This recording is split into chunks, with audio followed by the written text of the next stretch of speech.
Hey everybody, and welcome back. Right, well, first thing is, I suppose it's not really an apology, but sorry about last week's video being, just wiring. But it was one of those things where that's what I did last week, so it was either show you that or show you nothing. So I put it up there. Anyway, as to the wiring, it's all finished. It's finished and it all works. I'll show you that a little bit later. Because first of all, you may notice that this is a bit wrapped up. That's because I kept walking past the frame and thinking that this little white streak down here was just the brightness of the lights on the curve, because you can see how it like that. Well, it wasn't. I hadn't caught that completely. So some of the white primer was showing through. So I've done the red. I just got to do the clear coat on that piece. And then I'll be done there, and then I can take all this off and you can see the wiring. I also found I missed a tiny little bit on the rear light, so that's in the paint room. Okay, also when I was moving the bike, I noticed the front wheel wouldn't move. Now when I was fitting the front mudguard to make up the stays, you remember I put some blocks of foam on the tyre, taped them on and sat the mudguard on that to make sure I had clearance. Right, well that was all perfect, but what I kept missing was the two little indents where the forks go. Of course the mudguard there is narrower. They're catching on the tyre. So I got to do something about them. So I thought about it and I was thinking to myself, well, I can cut them out and put a piece in, or I can split them and then fold them out and everything like that, but that would have ruined the paint. And I thought, that one's nicely done, I could maybe use that on something else. So I had a rummage around and I found another mudguard, and just so you can see here, oops, it's a good shape for a 21-inch tyre. So I filled up a couple of holes, the original mounting holes. See this? That's the copper that's underneath, because the little black bits, I've rust treated it. The underneath is perfect, because of course there was muck on that, and actually you can even see the copper in a lot of places. But that was really thinly chrome plated, and I guess there was no nickel plate under it. It seems to be chrome on copper, because as soon as I started to sand it, I'm through to the copper, which is the first coat of triple coating. So anyway, I will do that. I've got to, from that mudguard, mark where the two mountings go and weld the little bolts on, and then we'll spray that white. So that was the second annoyance to the red bit. So anyway, whilst I'm doing this, we'll get on and start putting the top half of the engine together. Actually, I don't normally give any information about painting because, well, obviously there, but my painting is pretty good, but I'm not a painter. Same as I don't sort of give machining information. I show you me doing the machining, but I'm self-taught and everything, so as always you teach yourself bad habits. But I will show you a little something for those of you who maybe get that problem after you've painted a frame. So let me show you that and then we'll get on with the engine. Right then, so let's say you had to do a repair on something like this. So you just needed to repaint a little bit there. So you mask it off, you do all your painting, and when you take the masking off, you find there's a little step all the way around, because of course you've painted up to the masking tape. So when you're doing a panel, you don't just mask off the piece you're going to paint, you'd mask it off right back here, so that when you painted it, you put the right amount of paint on here, but you sort of ease off all around it. And then that way, when you're finished, you take the masking off, then you haven't touched any of this, but here it's thick, just fading out to nothing, and you can blend it in easily. But with a frame, you're in luck, because you have joints all over. So here, for instance, what I've done is I've masked off the mountings on the other side. What I could have done was mask it around here and then just spray that. And when I take this masking tape off, the little step, if you like, is going to be right there on the weld, or I don't know, round here. You know, I could do it there, sort of thing, where that joint is. You don't notice it on the joints because they're different heights anyway. All right, just a little thing. If I'd sort of said, okay, I need this much of the paint to do, and I'd put the masking tape there and painted it, there would have been a mark here and there would have been a mark up there. So I've gone right up. Hang on, I'm doing it again, aren't I? Let's have a look.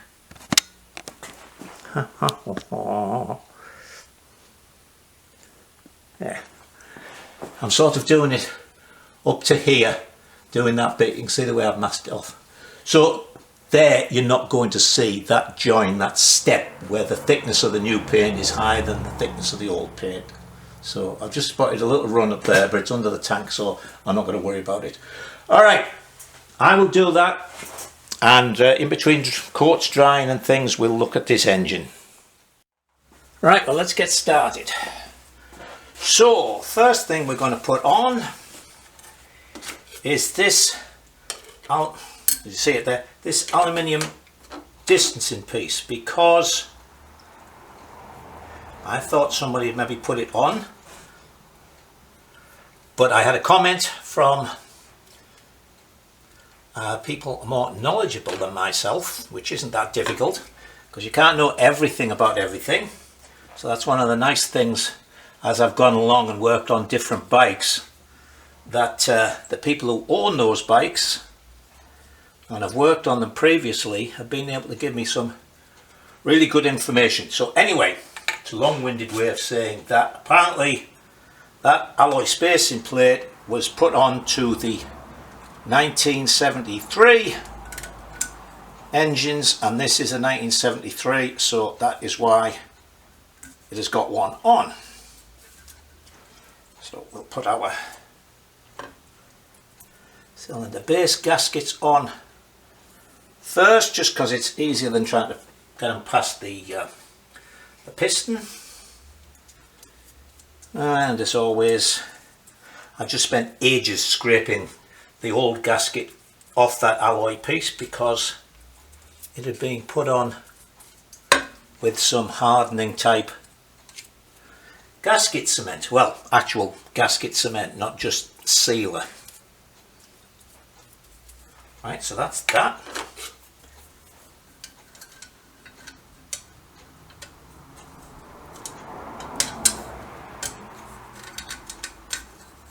And that goes on.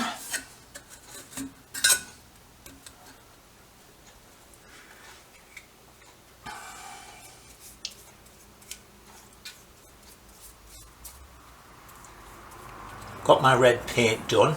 That seems to look alright, so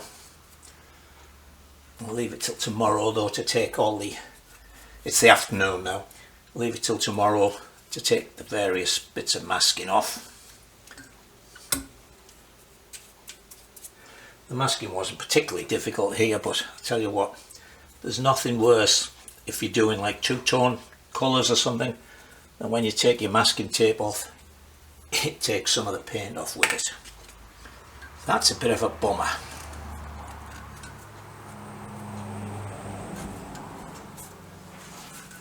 As usual, I'm trying to keep out of your line of sight.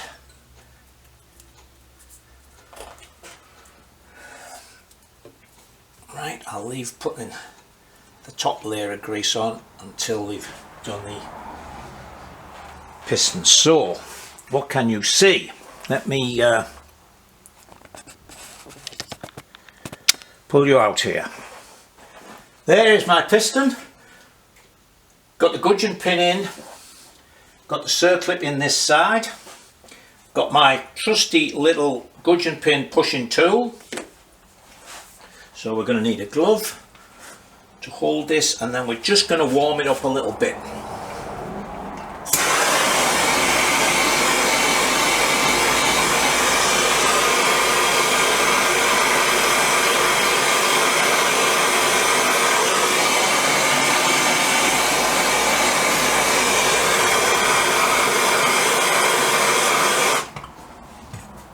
Now and this piston's actually marked for the inlet valve and the exhaust valve, but the inlet valve is bigger, so it's not that difficult. Now I'm going to try not to get in your way here.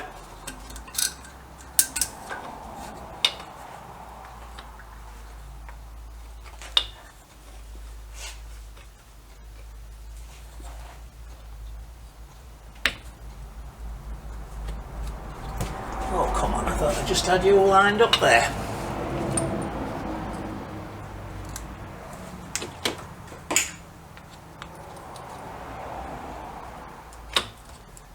There we go.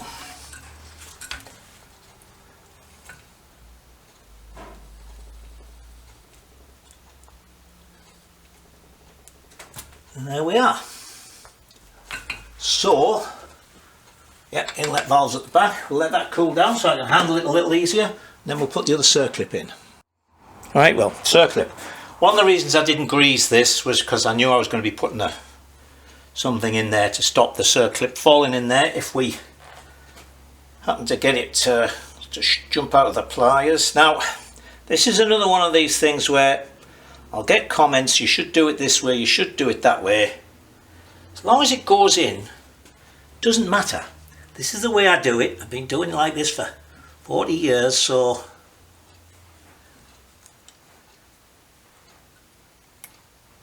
gosh, you watch, it'll go shooting out this time.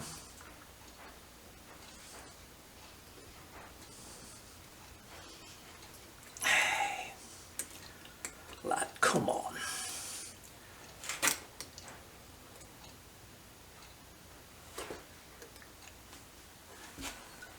Plus, because I'm trying not to get in the way of you seeing this.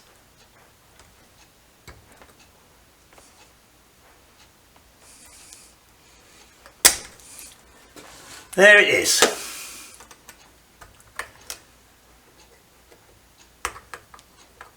Nicely in. Right, now then.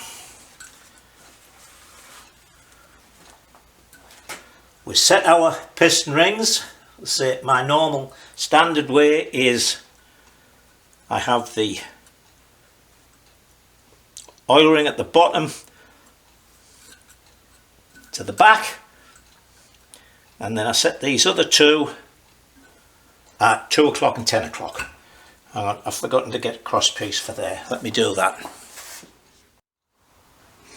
Right, so I put a couple of parallels in and grease the gasket. Of course, if you were doing a lot of one particular engine, you could make yourself a nice sort of tuning fork shaped thing out of plate to fit in there. But as I'm always doing different sizes. Barrels oiled.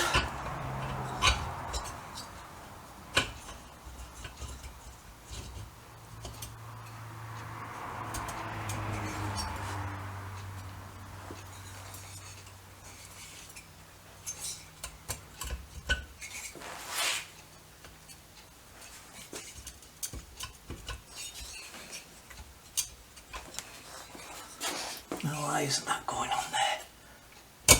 Oh, there we go. I wonder what the hell is going on. It's funny because Steve's shop just phoned earlier to ask if I'd fitted the barrel, and he was just joking on and said, I phoned to see if it had fit. And I thought I was just going to have to phone him there and say, yeah, actually it didn't.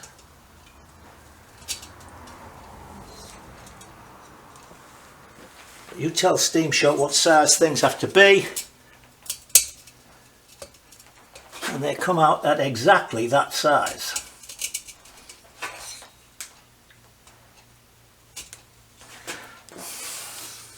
And don't comment about piston ring clamps. I use them with twins. Actually, there's not much wobble space here. Come on. This is another one of those jobs where I could do a dozen of them and they all slip on, and then I film one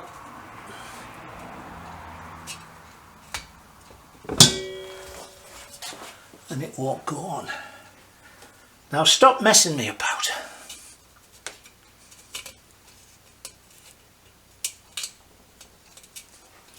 Actually, when I was checking the ring gaps, this top ring was a bugger just to get in the ball.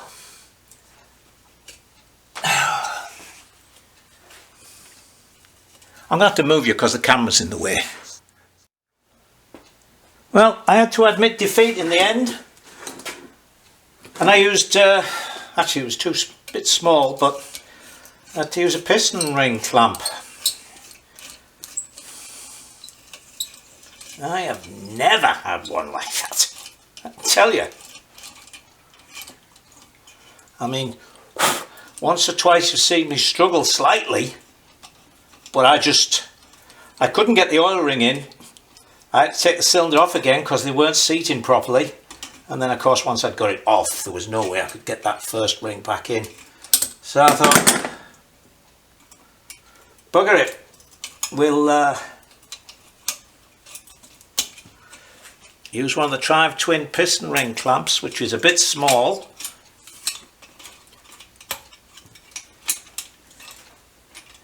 So as you can see, I've had to use, I didn't even have a long enough hose clamp, Jubilee clip, so I had to put two together,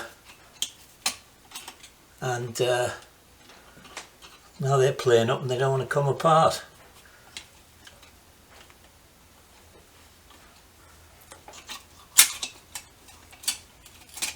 I'm going to have to cut this bloody thing off here the way I'm going, do you know that?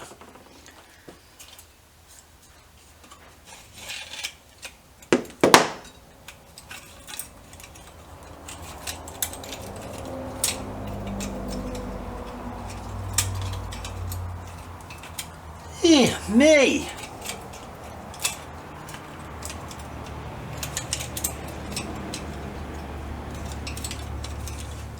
Bugger this! How much does a flipping ring clamp cost? Oh god, it cost that bloody hard.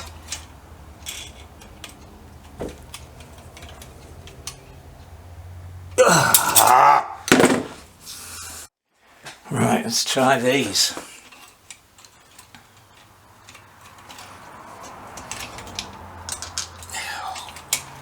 Oh, that won't cut him out.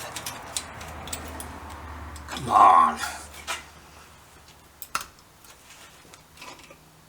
Oh, dear me.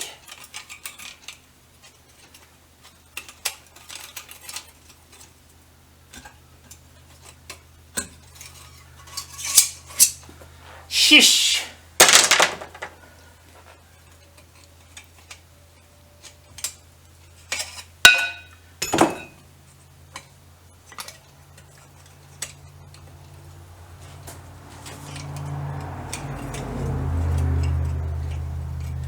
Man, nothing wants to come off.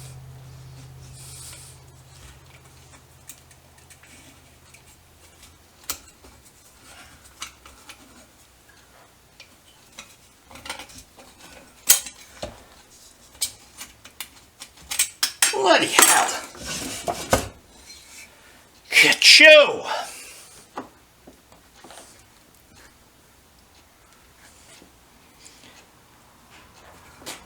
Alright, that's that one. Right, that's got it on, and just in case any of you were wondering, it's not that it's stuck or anything like that. Everything is right. Okay, head. Right, nice soft annealed head gasket. Come on now.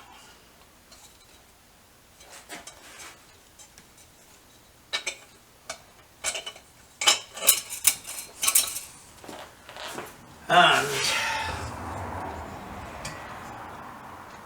cylinder head. Oh, I didn't get the nuts out.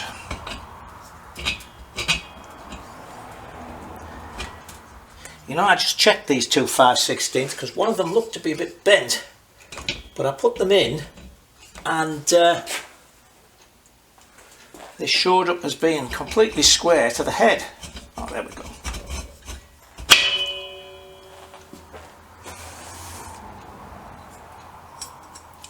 Now, I want some nuts and washers. Hold on again.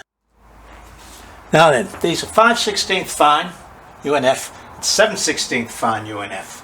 And, you know, generally when you buy washers for these, the ones you get are thin. And they should be 1/8 of an inch thick according to the workshop manual. So I've had to make some. Come on, go on there. I'll just put 2 on the other side so I know that, there you go. I was going to say I know they're the right size. Okay, but it doesn't say anything in the parts book where it gives the sizes about them being extra thick. So we've got 7/16 nuts.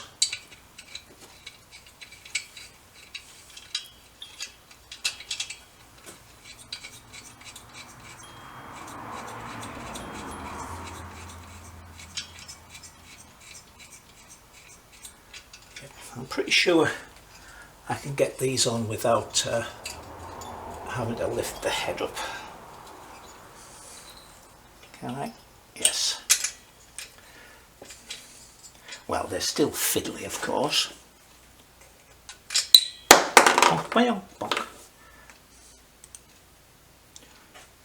Brilliant design, this, isn't it? And that's why you've got to make sure with all the BSA singles that the thread on the head and on the stud is very good, so you can just do that, because if you find you can't just screw it on, you're going to be prattling around for a long time.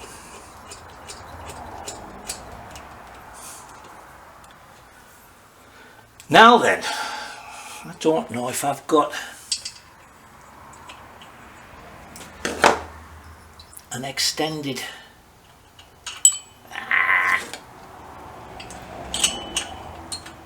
thing to do the torque on this one. You remember for the other ones, which are 3/8 or what? Yeah, 3/8. Come on now, sit on there nice and level. What was I saying here? I've got a special spanner made up where I've got a ring spanner that fits in under there, and on the other end of it I've got a socket so that I can put the torque wrench on, but I don't know if I've got one for this size. But don't fall off, come on now. Be a good little boy. You've gone wobbly. It's gone wobbly, people.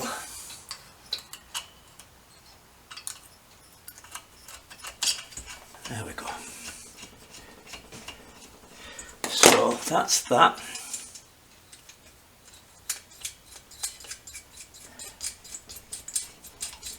They really didn't give themselves much room for anything here.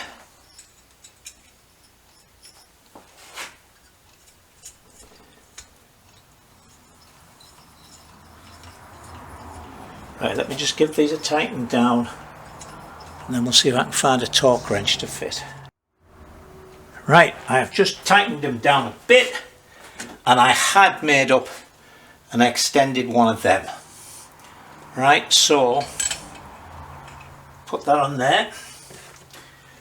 This is 30 or 33 pounds per square inch.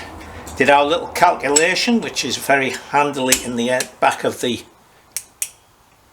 BSA workshop manual. With this length extension here, we're talking £20.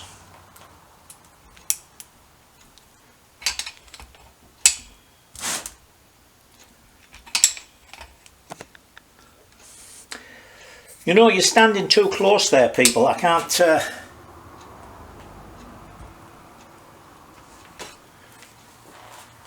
No, it didn't click. You're not going deaf.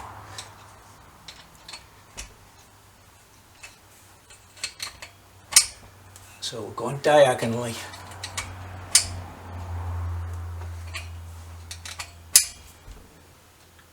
Of course, I could just put an ordinary socket on this side, but hang on, let me move this over here a bit. Also, you see, I've thinned this down so it'll fit in under there.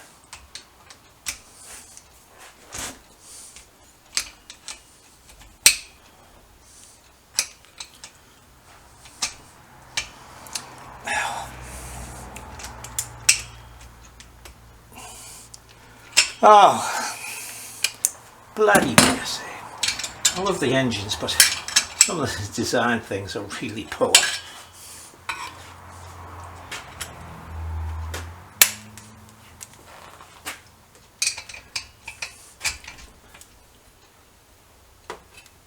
And of course they never expected people to be videoing this for YouTube, so that it would take all this time fiddling around. Right, there's that one.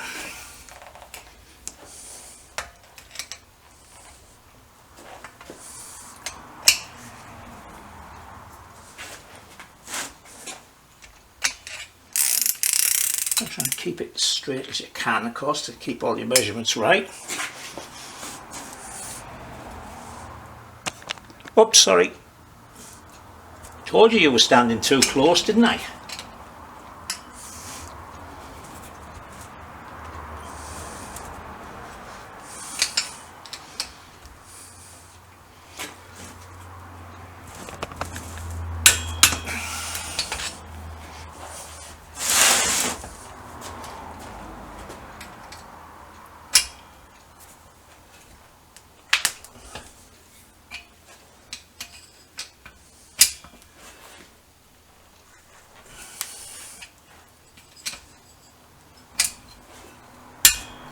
That one.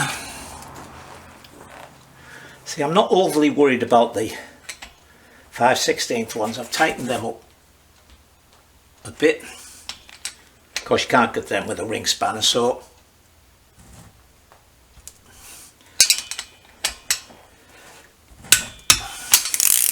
that's pulled it down nice and square.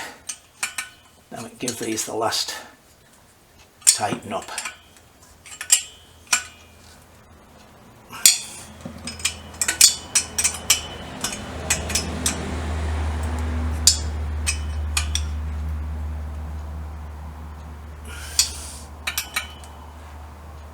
There is a torque setting for these, but how the hell they expect you to do it, I don't know, unless they expect you to make up an open spanner with another one on it. Alright, there's the head on. So the next thing is put our push rods in and rocker box, and then we can oh shoot, no, sorry, I just thought George has just gone off camping for several days because he asked me to collect the post, so I might have to try and catch someone else to give me a hand to put this in. Alright, it's enough for today, so I'll see you tomorrow. Right, well, we'll do the rocker box in a minute. This is the next morning and I couldn't resist taking off all the masking and everything. So there we are, properly red and shiny, and you can't see anywhere where there's a join. Right, so that's the way to do it. So what we're going to do now is connect that battery up that you can see. I've got these few wires to tidy out of the way. Here's the two that are going to come down and go onto the engine. As I say, I sheathed that, it shrinks stuff, so I'm going to give it a heat in a minute. Actually, I should have done that before I put these on, so I've just wasted some cable ties. But anyway, I'm going to move you around the back of the bike so you can see that everything works.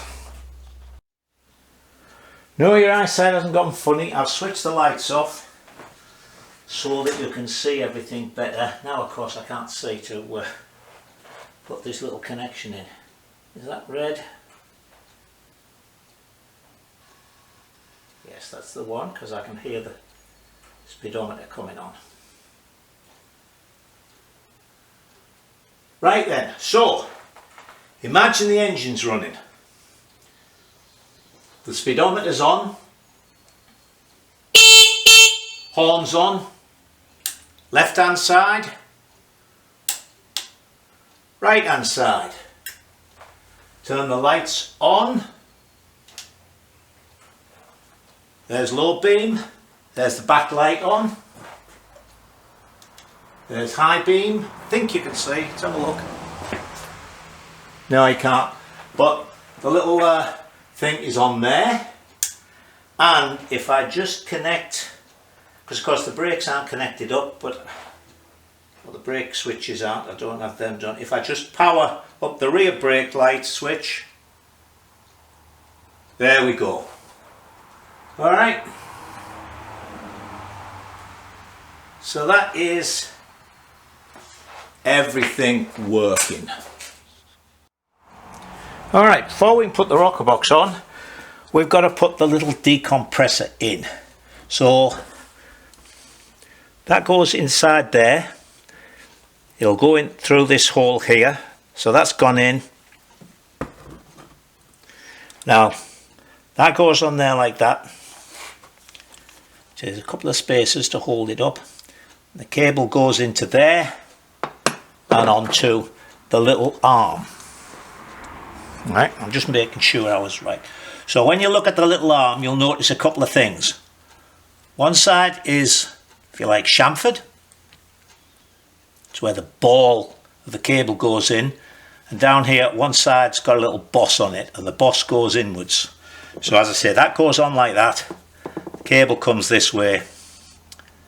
Now then, I guess they must have made a million of these things because although all the nuts and bolts on a 73 B50 are unified thread, this, I believe, well, let me screw it on to make sure, is still a BSC 26 threads per inch.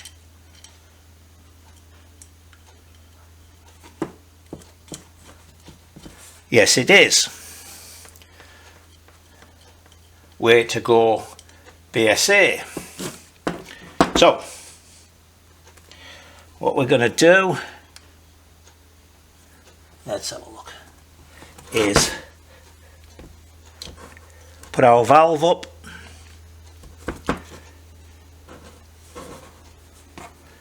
and we're going to put this as far back as it'll go so we've got some pull. Let me put my finger on the other side, get in the way a little bit.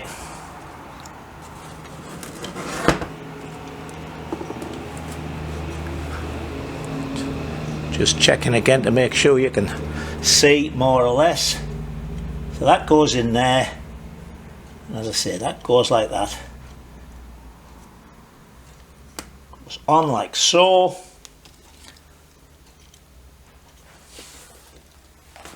That's a nut. That's a washer. And the nut goes on. And of course, because it's BSC, we need a Whitworth spanner.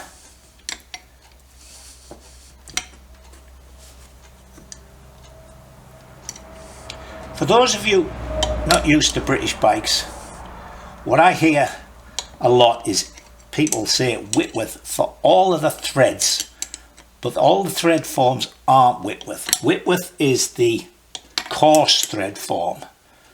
So we have British Standard Fine and British Standard Cycle, but they are Whitworth spanners. There we go. So that is in there. I might be able to tighten that up a bit more. So let me see if I can tighten that a bit more, because it's on splines, but that's working fine.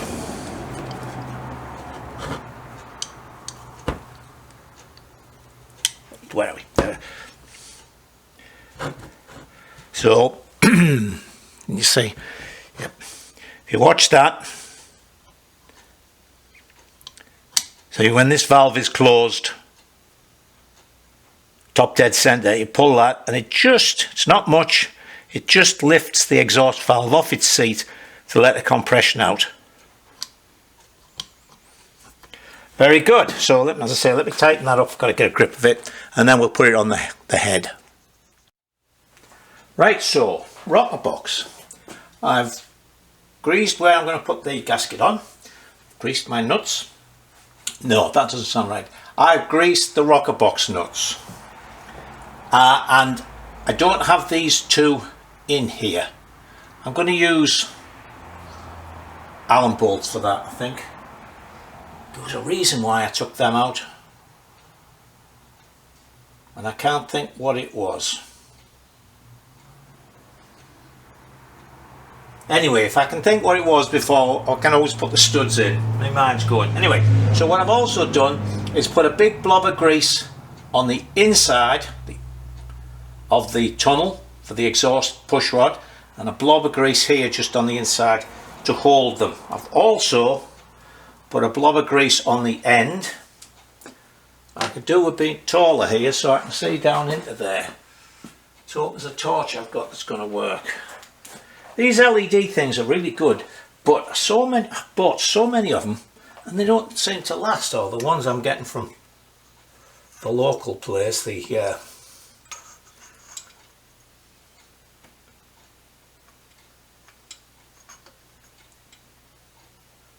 long way down there.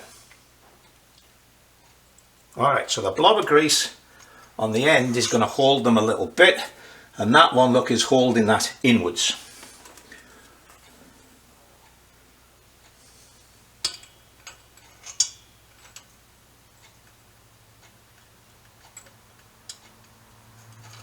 That's there.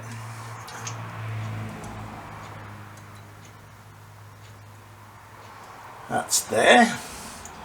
Now the other thing we're going to do, of course, is turn this round to top dead centre.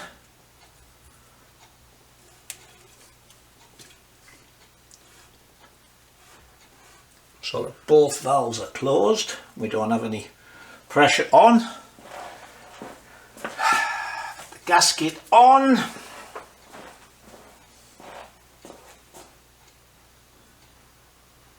Suppose I should put the gasket on first, but 6 of one, half a dozen of another. And I think these gaskets are symmetrical. I think it's the Triumph 250 where they're not. Or should I say the C25 engine, the slightly earlier engine. The centre three are slightly offset from each other. So you've got to make sure you get, yeah, they're alright. You've got to make sure you get the right rocker box gasket. Which is why I have quite a lot of gaskets for the 250s, because I keep ordering the wrong one.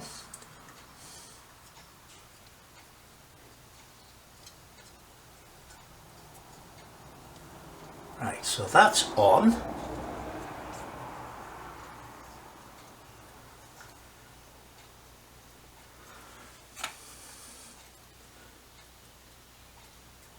Grease again.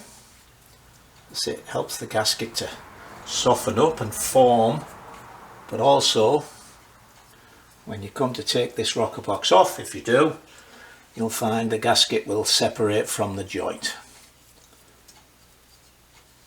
Whereas if you use some Wonder gasket cement, the rocker box or the timing cover or the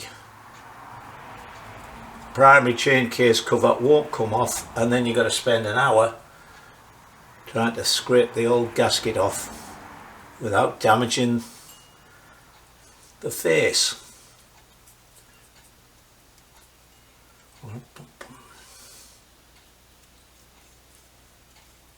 Grease is a lot easier to clean off as well. Okay, let me just clean my hands a little bit.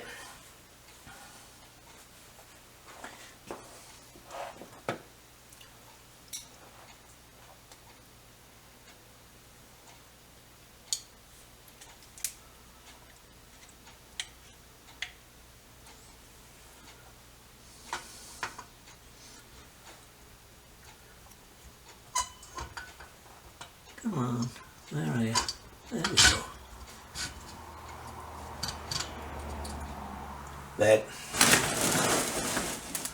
Can you see that? We look through our little thingy there, our little window, and we can make sure the rockers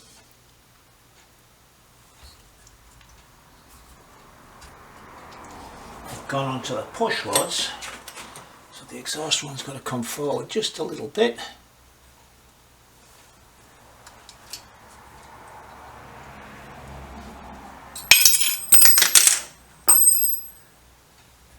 There we go. So now I can just put on We don't want those washers. We want the smaller washers. Hold on. Right, so I put some proper washers on. Again, it's the usual thing. SE type washers here. I know what they're like in the UK for sort of the standard washers. But the OD is huge. Whereas if I get the metric ones, so these are 8mm, they're much nicer. They're slightly thicker as well. So according to the book, we want 8 foot-pounds here. Why doesn't that one want to screw on?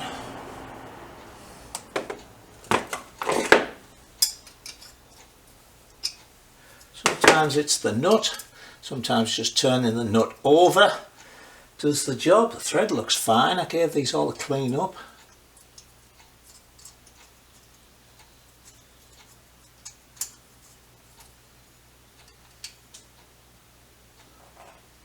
I'm going to run a die down that.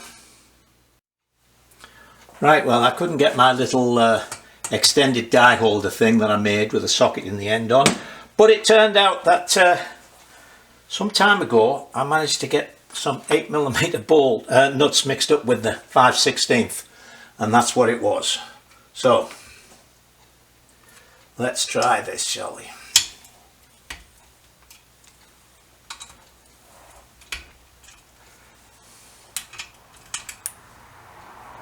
Now I'm not worried about not having those other two in, because this isn't really going to distort.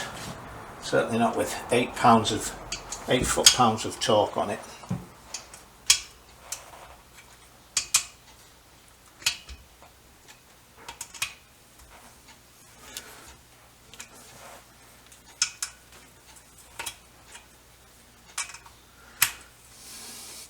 Let me just tighten this up.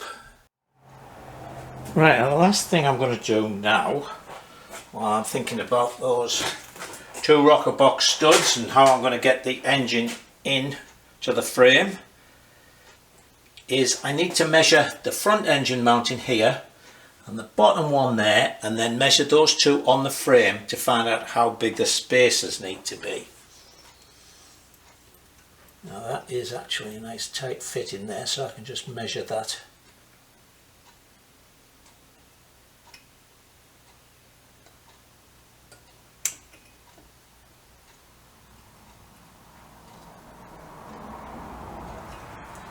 Tell you what, let's be properly accurate.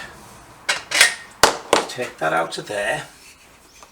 Put that up there like that, look. Do the job right, Michael. So, engine front, 1.811. Engine front, 1.811. I'm just writing that down. Now then. Put back in there. Turn that around. Hang on. Right, never throw away bits of wood.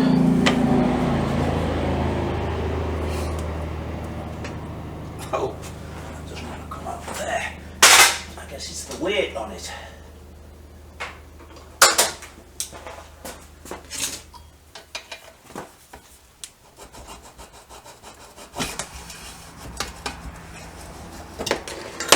That out.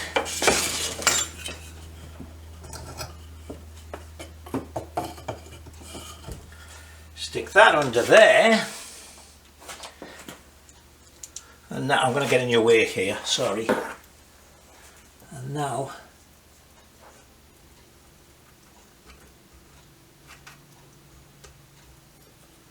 I can measure the bottom one. 4.499. So we'll say 4.5. Alright. Now we're going to take the same 2 measurements on the frame.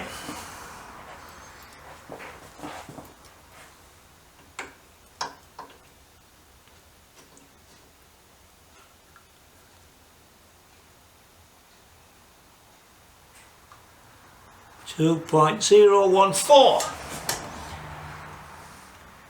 2.014. and here,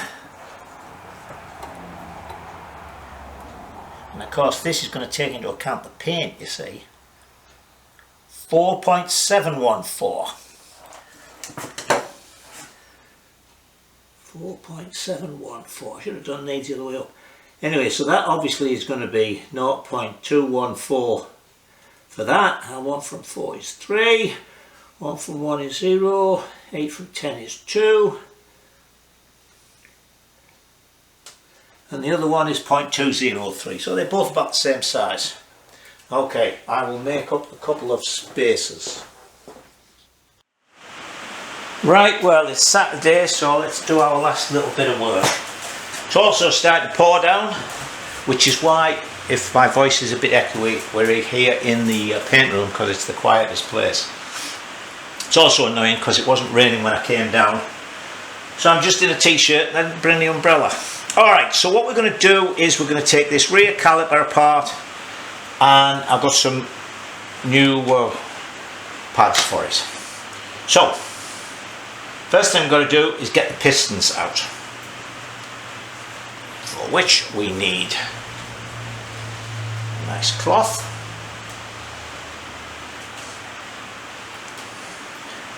Going in that way, and then swathe it up in that, so that it doesn't jump out and hit you in the face. Now get some compressed air.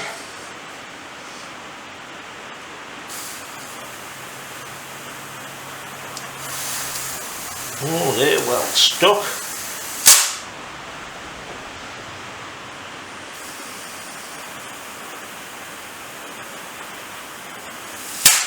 Well stuck. Give them a soak a bit. They don't look to be corroded. And of course this is an alloy body.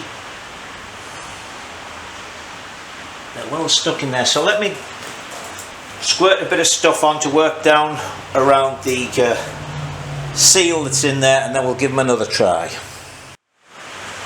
Right, so we'll try it here, where there might be a few pound more.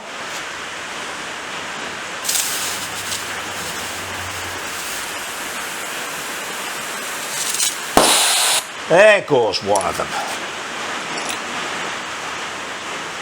You see it? In there.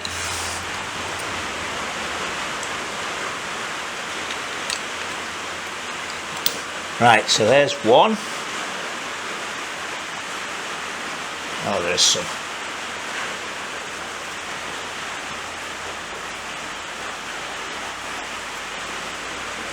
That'll clean up all right. Now, the other one, of course, let's go back where it's quieter. So, now we've got that piston out of this side. When we blow in here, of course, it's just going to come out of that hole there. So we're going to split this. Right, so now they're all apart and cleaned up. And the phone mic, and he's got lots of these clip things, so we're all right there. Let me take my glasses off now. So now we're going to put our pistons back in there. So the first thing we'll do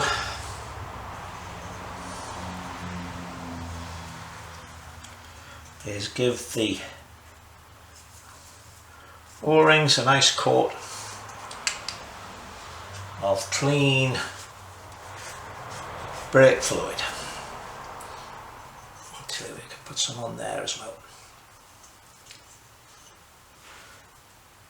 That goes in there. Make sure they go in square. Now sometimes, depends on the... there we go. Sometimes they'll push in nice and easily. Varies from caliper to caliper. And sometimes you just need to give them, or give yourself a little bit of a mechanical advantage. I mean, if they won't go in, don't force them. As always, like with everything else. But if you just start to put a little bit of pressure on, how am I going to get...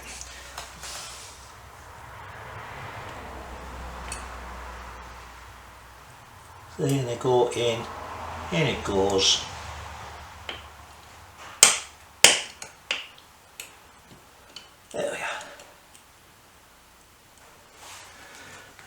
push it all the way back in.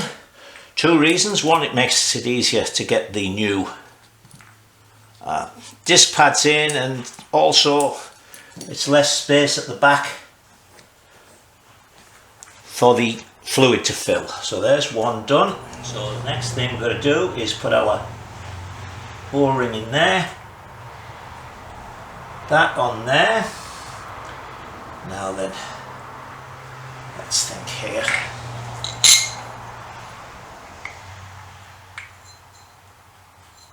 That goes on there. Got to remember how this goes together now, because there's a that cut out piece goes this side. Yeah, anyway, there's the countersinks, Michael. So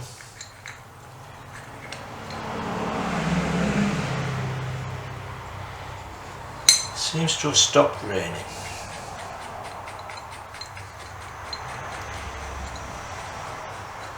That goes there like that, and the short one goes in there like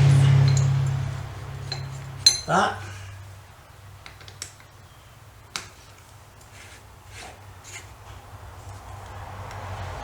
Then I've got the wheel in the swinging arm, so now we can, oh, let's well, first of all we'll put the pads in, shall we? It's a lot easier than trying to do it around there. Okay, pads, are you still in? Yep, more or less. Pads, pads, pads, pads, pads, pads. Golfer pads.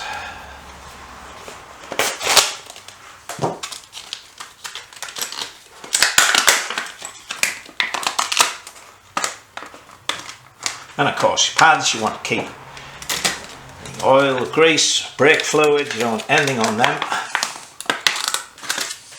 So, let's see, how are these going? One like that. Another one like that. Then I'm going to presume that goes in on this side.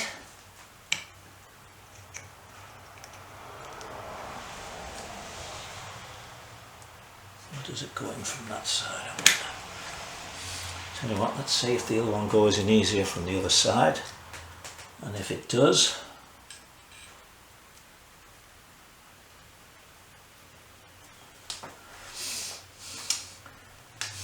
what do they look like to you?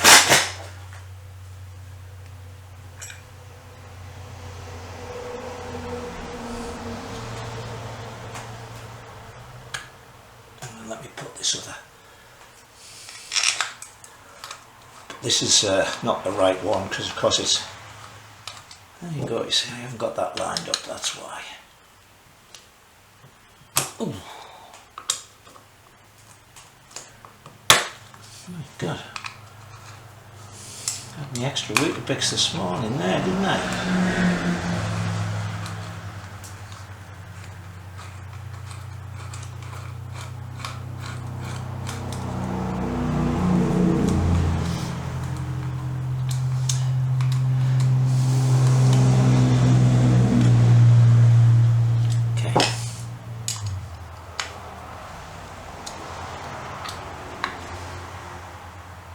Alright, now then of course our pads have fallen out.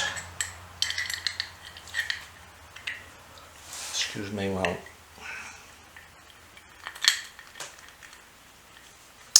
oh, now I can't get this bloody pin back out, it's catching on. There we go.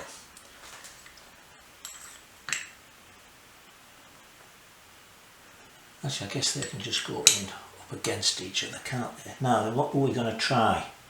Doing it from this side. A line view there, I can't.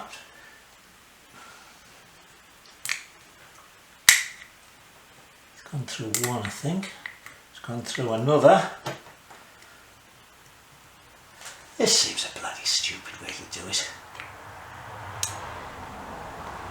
Well, they just have a round pin with a split pin in the end. Hold on a second. Another one of those sort of, well, this has worked fine for 50 years and 99% of vehicles have got it done this way, but I'm a genius engineer, I can think of something better.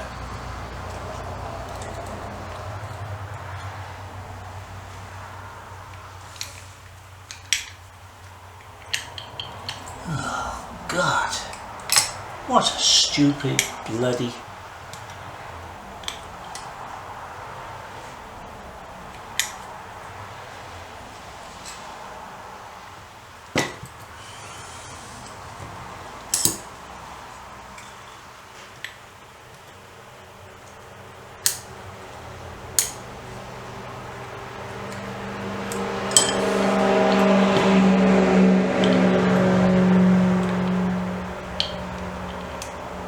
Oh, this is just pathetic.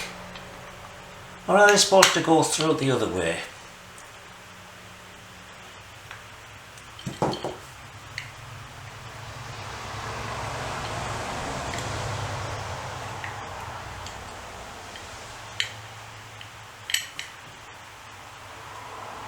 They go through that way.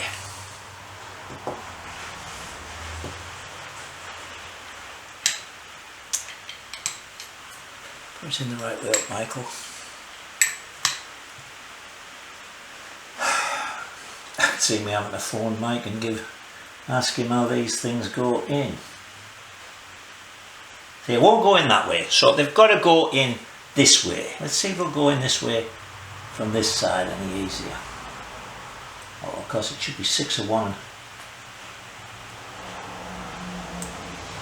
Actually, that hole feels slightly smaller than this side.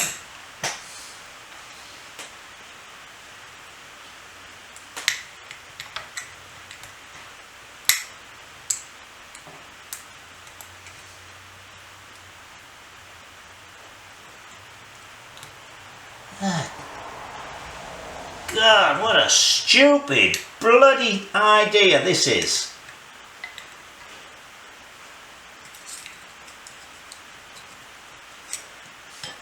It's catching on the second pad.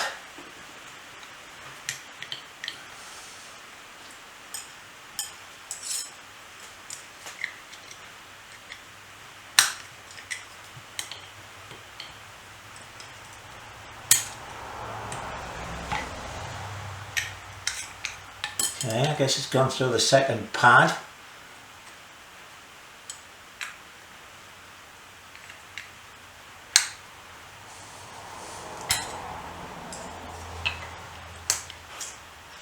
Another little thing's hooked over there, and that's hooked over there.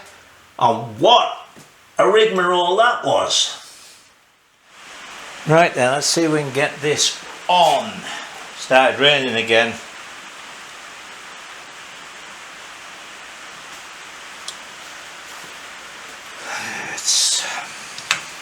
Or have I done me knife? There it is.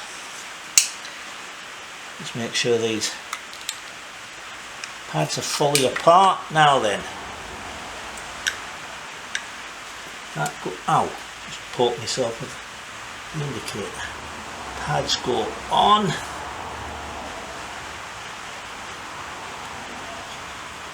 That goes in there. Just going to go around there.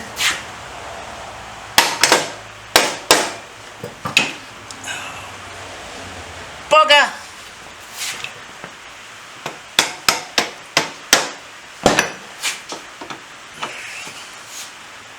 But let's chip that paint.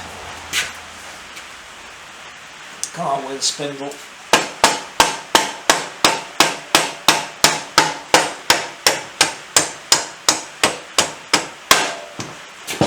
Goes like that. Allen bolt goes in there. Really, biggest one. That's not the biggest one.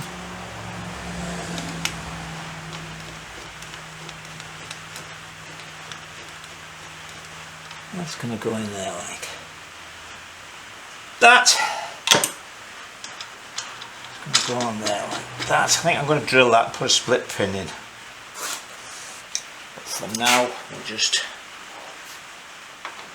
because we're a long way from final, really final assembly. So that goes on like that.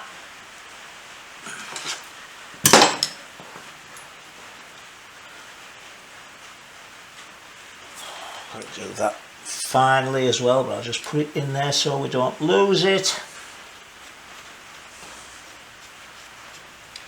And I've actually popped the saddle on, so let me pull you back and we'll look at all that with the wheel and stuff in.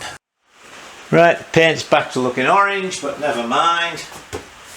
Tell you what, just for the last moment I'll switch this little light off. Hang on, I'm going to switch this one off. So anyway, there's the saddle on. All that, as I say, is going to get tucked up there when I've got the other wires in, so I know where they're going to go. Back wheels in, back brakes on. I was looking to try and get a straight one, just won't go. It hits there because of the screw on part. The 15-degree, but I can't find the 15-degree one that way. I find a 15-degree one this way, but not that way. But it'll be fine. We'll put that on there, fasten it. Everything will be good. Alright, so that's it for this week. Stay safe, enjoy yourselves, and let's see if this makes the red look any different. Who knows? Anyway, see you next week.